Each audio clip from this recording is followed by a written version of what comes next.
York Times editorial piece, More Voting Games in Ohio, the writers consider the impact of recent state laws that are taking away early voting opportunities for hundreds of thousands of Ohio voters. In February, Ohio legislators passed a law that removed the first week of the state's 35-day early voting period in general elections. These 6 days were the only days that voters could both register and vote on the same day. Days later, Ohio Secretary of State John Husted issued a directive that eliminated voting during evening hours, on Sundays, and the Monday before election. The writers of these pieces say the Republican Party is using these laws as a means to hold on to power. So here to weigh in on the piece tonight is Ohio University political science professor Sarah Poggione. Thanks for joining us. Thank you so much for having me. So some are saying this is a Republican strategy to hold on to power. I think there's a lot of evidence to support that view.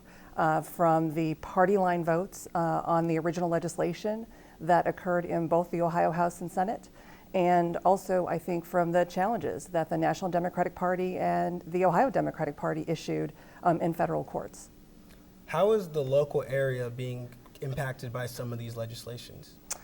Some of these changes will certainly impact our local area. I think the areas in the state that will probably see the biggest impact would probably be the urban areas.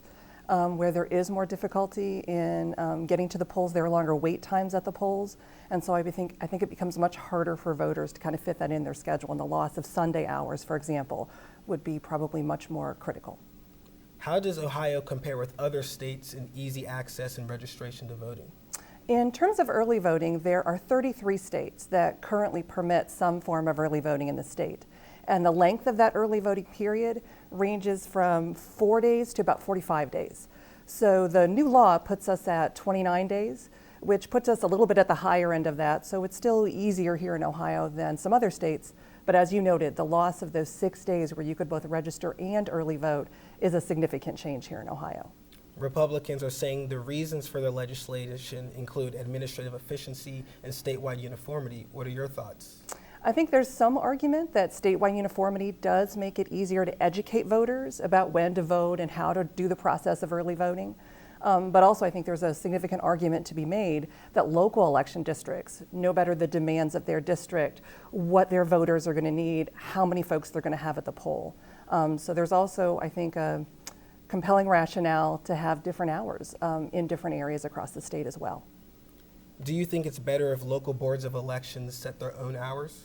I think there's some arguments for that. I think the idea that urban districts that might have a lot more voters would be better able then to assess sort of what would be the peak times for them, what would be helpful in getting their voters successfully through the polls.